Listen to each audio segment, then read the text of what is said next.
Қыздар, қараңыздаршы, мынандай қандай әдемі жилетка шығардық. Осы жилетка заказ қалды. Бисерлі жилетка лекаласын құрастыруды бастаймыз. Бізде 16 парақ общий. Бірінші бетінде осындай үлгі бар. Сосын одан кейінгі парақта жалпы 16 парақ бірінші бет деп көрсетіліп тұр. Мұнда бірінші бетінде мына жерде 5, мына жерде 5 деген сантиметр бар. Мына жағында 5, мына жағында өлшесеңіздер 5 сантиметр шығуы қажет. Енді осыны келесі параққа құрау үшін мына жерде мына 16 парақ екінші бет бірінші бетке әкеліп құрау үшін мына жердегі үш бұрыштар бір-біріне сәйкес келуі қажет.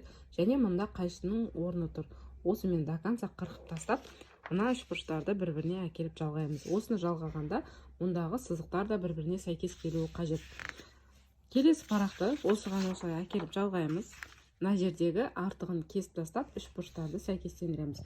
Осылай алғашқы 4 парақты құрап аламыз. Мына жерде біз алғашқы 4 қатарды құрап алдық. Мына жерде енді 5-ші қатар біріншісінің астына түседі. Мұнда көрсетілген 16 парақ 5-ші беті. Енді осыны мына жерге әкеліп құрастырамыз. Өзінің қайшының орны тұр. Осымен мына аралықты кесіп тастап, мына жердегі үш бұрыштарды бір-біріне сәйкестендіреміз. Келесі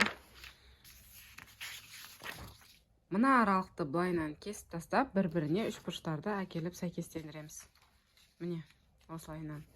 Одан кейін мына жерде де тура солай кетеміз ары қарай. Мына аралықты кесіп тастаймыз, мына жерді кесіп тастаймыз. Мұндағы үш бұрыштар бір-біріне сәйкес келу керек. Мына жердегі үш бұрыштар бір-біріне сәйкес келу керек. Қалған парақтардың барлығын осылайынан құрап аламыз. Жалпы 16 парақ, 16 параққа дейін осылай соңына дейін құрастырып шығамыз. Қыздар, мені қараңыздар, мынау бізде кішкентай үлгі болатын, соны үлкен үлгіде осылайынан құрастырып алдық. Енді түсіндіріп кетейін. Мынау бізде алдыңғы бөлік, мына жерде вытечка жасалынады. Шетінде мына 1 сантиметр полностью тігіске арналған, сол себепті мынау шеткі сызықтан бастап қырқамыз. Ал мынау артқы бөлігі, мынау ортасы сгиб болады, андай тұтас болып пішіледі. Мына жерге бүктеме тұтас болып пішіледі деп специально жазып қойдым. Мынау шет-шеті уже тігіске арналған 1 сантиметр айналдырақ қырқамыз. Дәл осыны астардан және негізгі матадан пішеміз. Мынаны да астардан негізгі матадан пішеміз. Алдыңғы бойда вытечкасы бар. Ал мынау тұрған бізде алдыңғы бөлікке ұзына бойына тігілетін планкасы. Мына жерде немножко 0,5 сантиметр ішке қарай кірген. Бұл бізде мойынның артқы ортасына тігілетін бөлігі. 2 дана етіп аламыз. Ворстың екі жақ бетіне бірдей түсу үшін бағыттас етіп матадан пішетін боламыз. Оны пішу барысында көрсетемін. Белдігі ортасы сгиб болады. Мынау 75 сантиметр. Осыны мынандай тұтас етіп алған кезде общий ұзындығы 1,50 сантиметр болады. Егер қысқа десеңіздер, өздеріңіздің қалауларыңызға қарай ұзартуға болады. Немесе мына ортадан 2-ге бөліп, 2 дана етіп жалғасаңыздар да болады. Енді осылардың барлығын мынау жиегімен айналдыра қырқып шығамыз, одан кейін матадан пішуін көрсетемін. Қыздар, қараңыздар, толық пішіп болдық. Мына жерде үлгісі тұр, мынарада уже пішілген күйінше тұр. Алдыңғы бойы негізгі матадан 2 дана, астардан 2 дана пішілді. Артқы бөлігі ортасы тұтас, астардан негізгі матадан пішілді.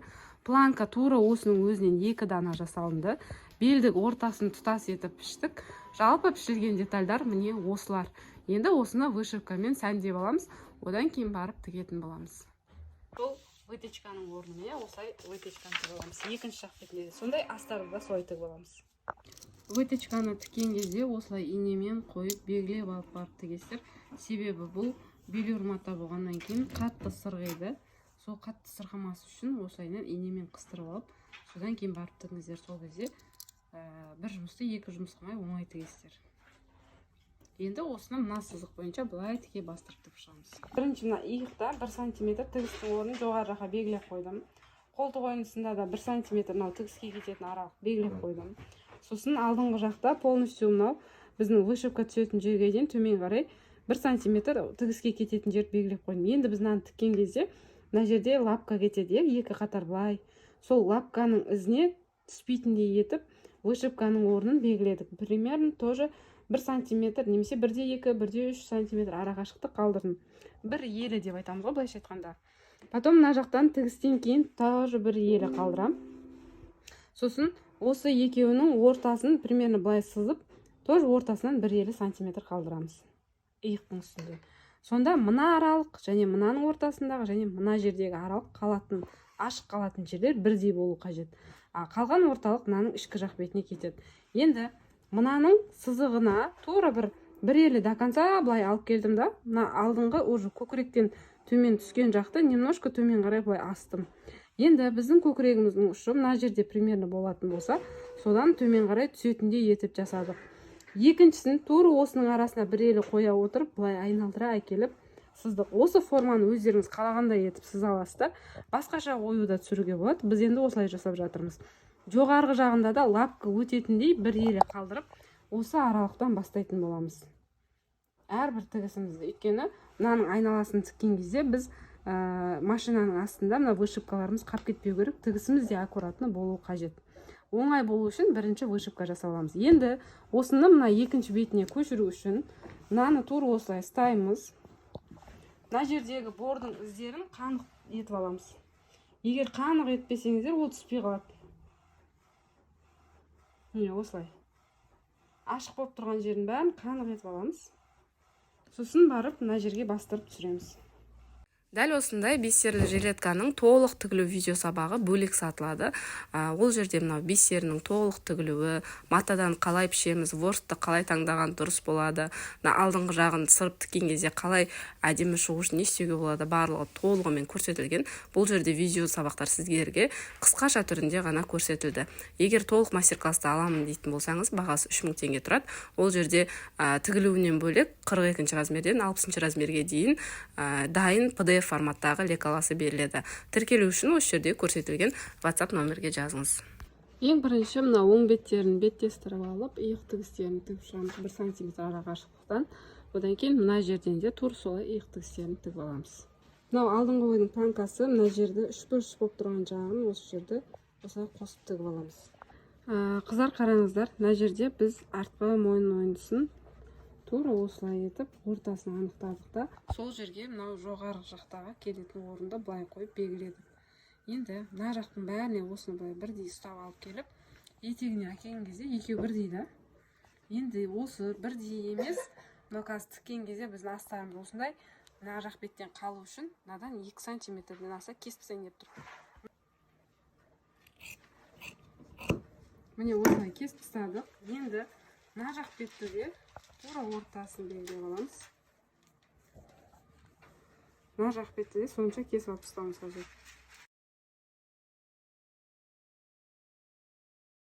Екі жақ бетті тіккен кезде бірдей болу керек қой.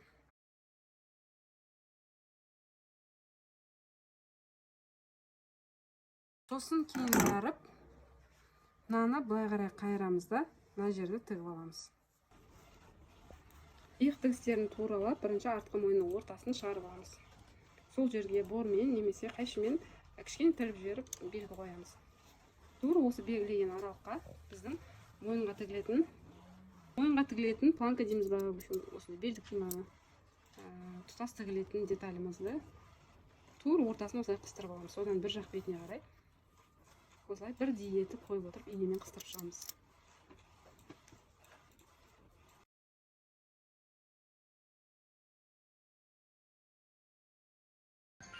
Қыздар, мына қараңыздар, алдыңғы жағын тігіп алдық. Мынау етегі жағының қалған бөлігі тіккен кезде полностью тегіс болады да. Енді осының ішкі жақ бетіне астарды айналдыра тігеміз.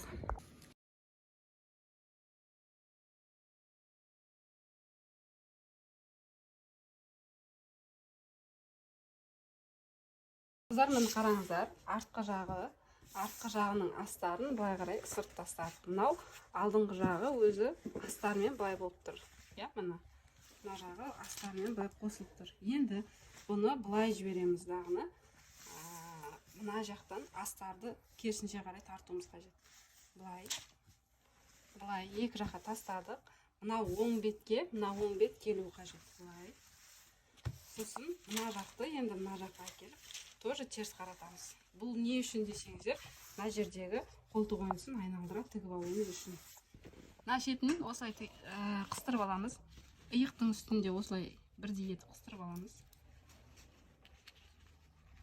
Мына аралықтарды да осылай бір-біріне келтіріп инемен қыстырып шығамыз. Мына жақ бетінде солай инемен қыстырып шығамыз. Неге десеңіздер, велюр мата сырғиды бір жақ бетіне қарай, айнып кетпес үшін осылай барлығын инемен қыстырып алып барып тігетін боламыз. Екінші жақ бетінде дәл осылай жасаймыз. Міне мына жерде біз екі жағын тігіп алдық, мына жақты да тігіп алдық. Енді осыны айналдыра, мына бұрыштарын кеспесек, оң бетіне аударған кезде әдемі шықпай қалады. Бәрі тартылып қалады. Сол үшін осылай тігіске 1 мм жеткізбей полностью қырқып шығамыз. Мынаны түгел, и сосын мойын ойынсында да.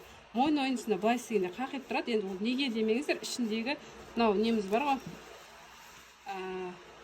планкамыз, сол қақитып көрсетіп тұрады да, сол себепті қазір некрасиво сияқты көрініп тұрады, бірақ аударғаннан кейін нормально болады. Осының араларын былай кесіп тастауымыз керек. Сол кезде мойын ойынсының жатына да әдемі болады.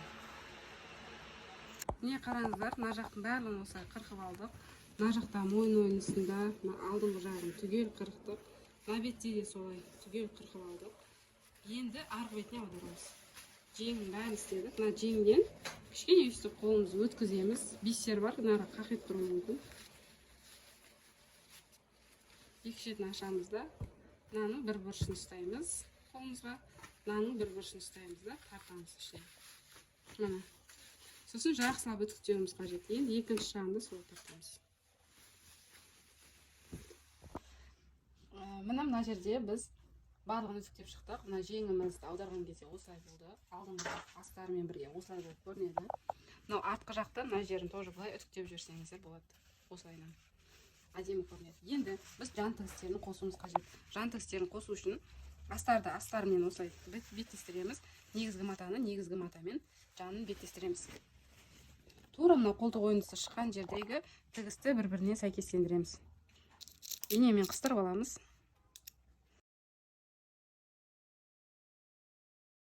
Инемен осылай қыстырып аламыз. Одан кейін мына жақты былай қарай алып кетеміз. Инемен қыстырып полностью. Былай. Сосын былай.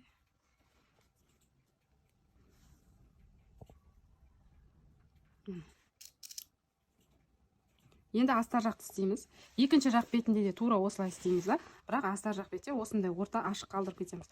Осындай аралық. Ол кейін етегін полный тігіп кеткен кейін оң бетіне аудару үшін қажет болады.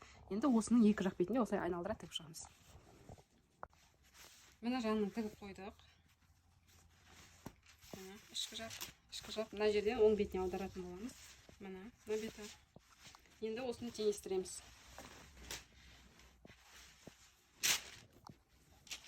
Мынау бізде шапан емес. Мынау бізде жилетка болса, былай қарай ашамыз. Барлығы деталь ішінде қалады. Осылай ішіне қарай қайырып, етегін айналдыра тігіп шығамыз.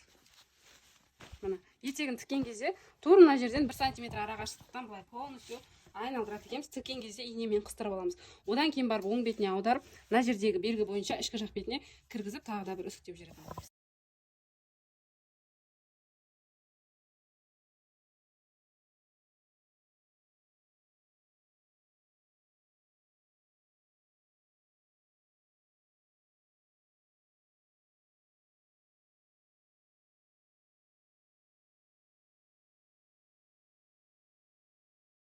Дәл осы жилетканың толық бисерінің тігілуі, қалып кеткен детальдарының тігілуі және 42 размерден 60 размерге дейін лекаласы 3000 теңге тұрады.